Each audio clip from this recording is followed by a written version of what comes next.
No one talks about what happens to a woman who's been emotionally ignored for most of her life. Her body doesn't scream, it tightens. Her jaw stays clenched. Her chest stays braced. Her stomach never fully relaxes.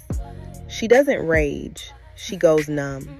She doesn't ask for help, she handles it, and then quietly resents everyone for letting her handle it. Her nervous system learned one rule: don't need, don't want, don't expect. Because needing got you nothing. Wanting made you too much. Expecting anything just sets you up to be disappointed. So now, rest feels unsafe. Joy feels suspicious. Love feels conditional as fuck. And when her body finally says, I can't do this anymore, when the exhaustion won't lift, when the anxiety sits in her chest for no clear reason, when her body starts breaking down in ways she can't explain, everyone is shocked because she looked fine. She wasn't fine. She was invisible as fuck. And here's the shit nobody wants to unpack. Your body isn't betraying you. It's telling the truth you were never allowed to say. She didn't wake up one day and decide to be the strong one. She was trained into it. Somewhere along the line, she realized her feelings didn't move anything. Crying didn't change it. Asking didn't fix it. Explaining didn't make people understand. So she adjusted.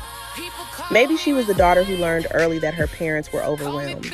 Maybe there wasn't space for her softness. Maybe there wasn't room for her fear. So she made herself smaller, more manageable, more useful. She became the good one, the low-maintenance one, the one who didn't cause problems. And every time she swallowed something instead of saying what hurt, her body took note. Then she grew up. And that little girl who learned don't need, don't want, don't expect became a high-functioning woman who handles everything and secretly feels alone in every room. She calls it independence, but if she's honest, it's hyper-independence. It's control. It's survival dressed up as strength. Because when you learned early that no one was coming emotionally, you stop asking. And when you stop asking long enough, you start convincing yourself you don't need shit from anybody.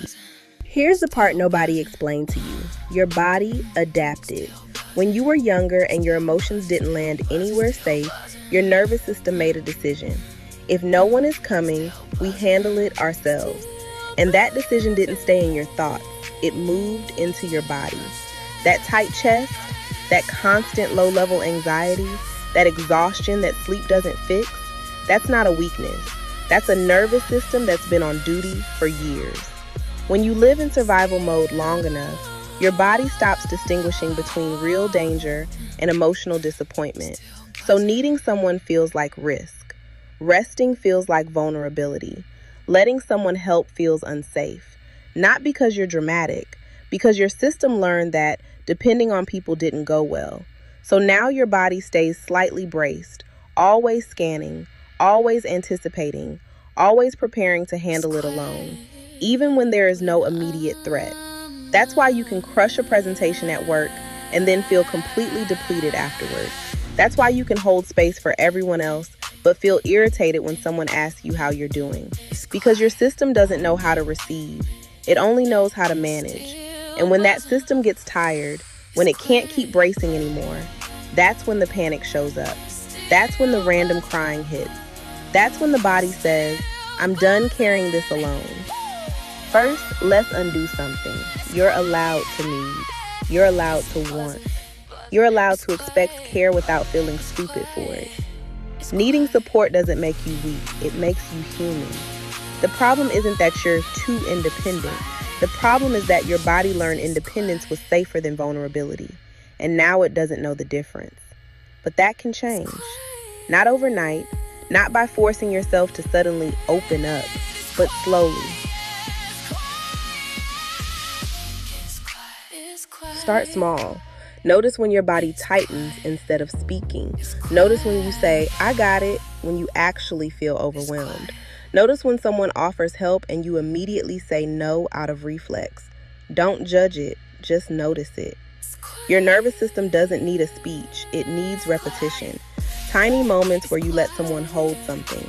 Tiny moments where you say, actually, I could use help. Tiny moments where you rest without earning it first. That's how safety gets rebuilt. Not through motivation, through practice. And if your body is tired right now, if you feel like you're one inconvenience away from breaking, that's not you being dramatic. That's your body finally telling the truth. The truth you swallowed. The truth you minimized. The truth you convinced yourself wasn't that bad. You weren't weak. You were adapting. And adapting for that long, it's exhausting as hell. But here's the part that matters. At some point, survival stops being noble and starts being expensive. You can't keep proving you don't need anyone and then wonder why you feel alone.